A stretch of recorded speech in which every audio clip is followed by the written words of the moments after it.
بسم اللہ الرحمن الرحیم۔ نام کتاب 150 درس زندگی۔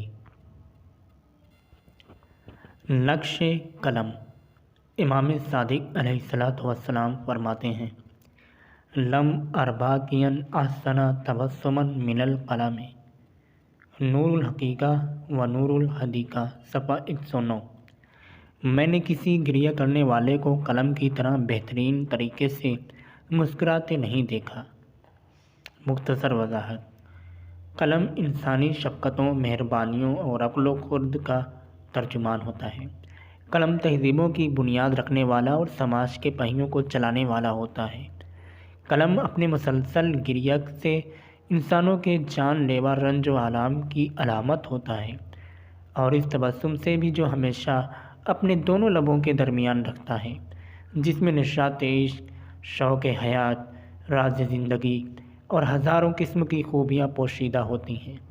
لیکن افسوس، یہی قلم جب نااہلوں کے ہاتھ میں چلا جاتا ہے تو اس کے خون کے قطرات آنسوؤں کی صورت زمین پر ٹپکتے ہیں، اور اس کا تبسم اعلیٰ انسانی اقدار پر ڈسنے والی مسکراہٹ ہوتی ہے۔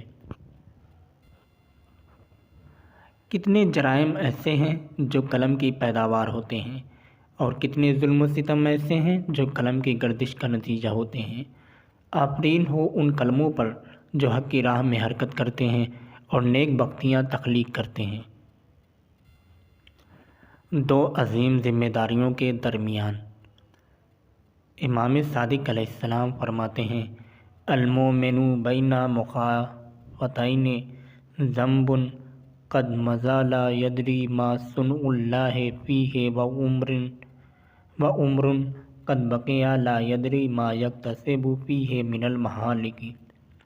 مومن ہمیشہ دو خدشوں کے درمیان ہوتا ہے: ایک وہ گناہ جو گزر گیا، نہیں جانتا کہ خدا نے اس کے متعلق کیا کیا، دوسرے باقی عمر کے متعلق نہیں جانتا کہ کیسی کیسی ہلاکتیں کمائے گا۔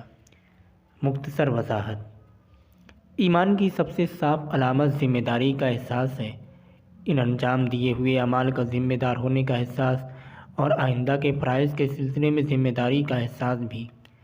جس شخص میں یہ دونوں احساس ہوتے ہیں وہ ہمیشہ اپنی گزشتہ کوتاہیوں کی تلافی کی فکر میں رہتا ہے، اور اسی طرح آئندہ کے موقعوں کا بہترین ممکن طریقے سے فائدہ اٹھانے کی فکر میں ہوتا ہے، اور یہی دونوں امر ایک انسان یا ایک قوم ملت کی ترقی کا راز ہے۔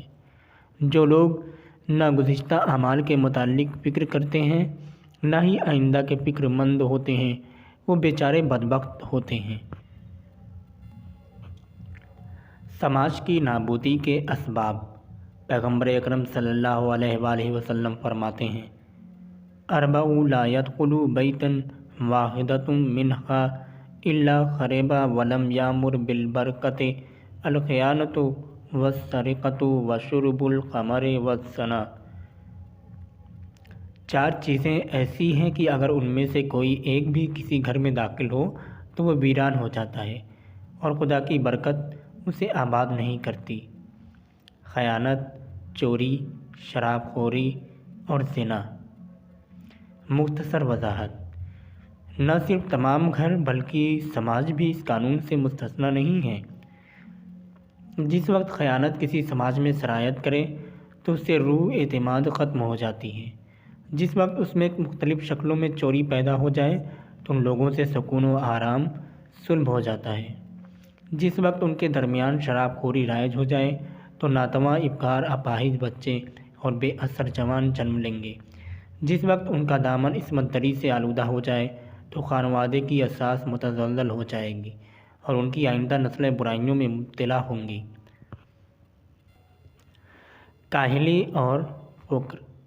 امیر المومنین علی علیہ السلام فرماتے ہیں: ان علی شیء لما استواجت ازدواج الکسل والعجز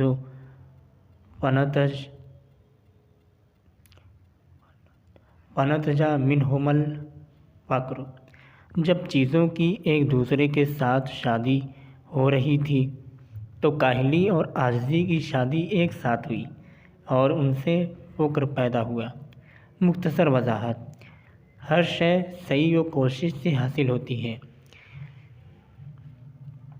یہ حقیقت ہے کہ جسے اسلام نے ہمیں تعلیم دیا ہے، کاہلی، سستی، ناتوانی اور سخت حادثات و مشکلات کے مقابل میں فرار کرنا ایک ایسی چیز ہے جو روح ایمان کے ساتھ ہرگز سازگار نہیں۔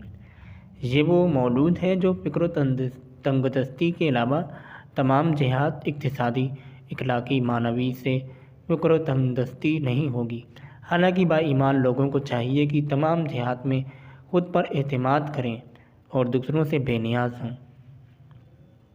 کیا خوبصورت تعبیر امام علیہ السلام نے اس عبارت میں ارشاد فرمائی ہے کہ کاہلی اور عجز و ناتوانی سے ازدواج کا نتیجہ فقر و بدبختی ہے۔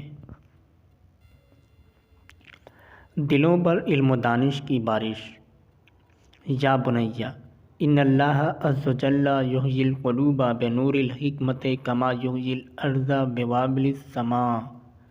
اے میرے بیٹے، اللہ تعالیٰ لوگوں کے دلوں کو حکمت کے نور سے اسی طرح زندہ کرتا ہے جس طرح بنجر زمینوں کو آسمان اپنی پربرکت باران رحمت سے۔ مختصر وضاحت: انسان کا دل گلستان کی طرح ہوتا ہے کہ جس میں گل بوٹے اور مضبوط درخت کے بیج بوئے ہوتے ہیں۔ اگر وقت پر اس کی آبیاری کی جائے تو سرسبز، شاداب اور ثمردار ہوگا۔ دل کی آبیاری کا واحد ذریعہ علم و دانش کی بارش کے زندہ کرنے والے قطرات ہیں۔ اسی وجہ سے بے علم قلوب ایسے دل ہیں جو مردہ ہیں، بے نمو اور بے ثمر بھی۔ ہمیشہ ہر حالت میں اپنی جان کو نور علم و حکمت سے زندہ محفوظ رکھیں کہ یہ حیات آفرین باران رحمت ہمارے دل کی سرزمین کو سرسبز و شاداب اور پرثمر بنائے گی۔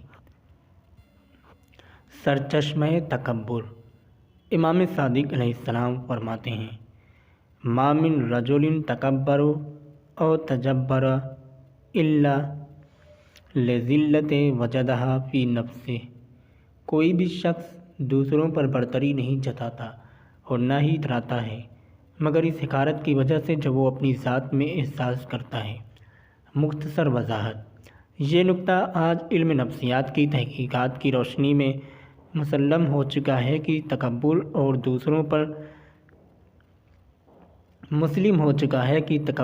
دوسروں پر برتری جتانے کا سرچشمہ حقارت کے نتیجے کے علاوہ کچھ اور نہیں ہے۔ جو لوگ اس دام فریب کا شکار ہیں اور اس پندے سے رنجیدہ خاطر ہیں، اپنے نقائص کی تلافی کرنے کے لیے اس غلط روش کو اپناتے ہیں، یعنی خود کو بڑا بنا کر پیش کرتے ہیں، جس کے نتیجے میں اپنی سماجی حقارت میں اضافہ کرتے ہیں اور خود کو پہلے سے زیادہ قابل نفرت بناتے ہیں۔ یہ نفسیاتی مسئلہ واضح طور پر امام صادق علیہ السلام کے مذکورہ بالا معجز نما قول میں مشاہدہ ہوتا ہے۔ لیکن با ایمان افراد اپنی اندرونی شخصیت کے اثر کے نتیجے میں ہمیشہ دوسروں کے سامنے متواضع و منکسر المزاج ہوتے ہیں۔ نہ تو وہ شیخی بگھارتے ہیں، نہ ہی ذلت و حقارت کے جال میں گرفتار ہوتے ہیں۔ خدائے برحق کی بارگاہ میں 3 گراں قدر چیزیں۔ پیغمبر صلی اللہ علیہ وآلہ وسلم فرماتے ہیں: ثلاث تخرق الحجب وتنتہی الی ما بین یدی اللہ، سریر اقلام العلماء ووطئ اقدام المجاہدین وصوت مغازل المحسنات۔ 3 چیزیں حجابات کو چاک کرتی ہیں اور عظمت الہی کی بارگاہ میں پہنچاتی بھی ہیں: تحریر کے وقت علماء کے قلم کی حرکت کی آواز، میدان جہاد میں مجاہدین کے قدموں کی آہٹ اور پاک دامن خواتین کے دھاگے کاٹنے والے چرخے کی صدا۔ مختصر وضاحت: کس قدر عجیب اور معنی خیز تعبیر ہے کہ صدائیں وہ ہیں جو کائنات کے اندر راسخ ہوتی ہیں اور اس کی بلند آواز مقام ابدیت اور عرش الہی تک پہنچ جاتی ہیں اور عظمت پروردگار کی بارگاہ تک بھی رسائی حاصل کرتی ہیں۔ قلم کی آواز خواہ جس قدر آہستہ اور مختصر ہو، مجاہدین کے پاؤں کی آہٹ اور ایماندار خواتین کے دھاگا بننے کی صدا حقیقت میں ایک بلند انسانی سماج کی اساس و بنیاد کو بھی یہی 3 چیزیں تشکیل دیتی ہیں: علم و دانش، جہاد و کارزار اور کام کاج۔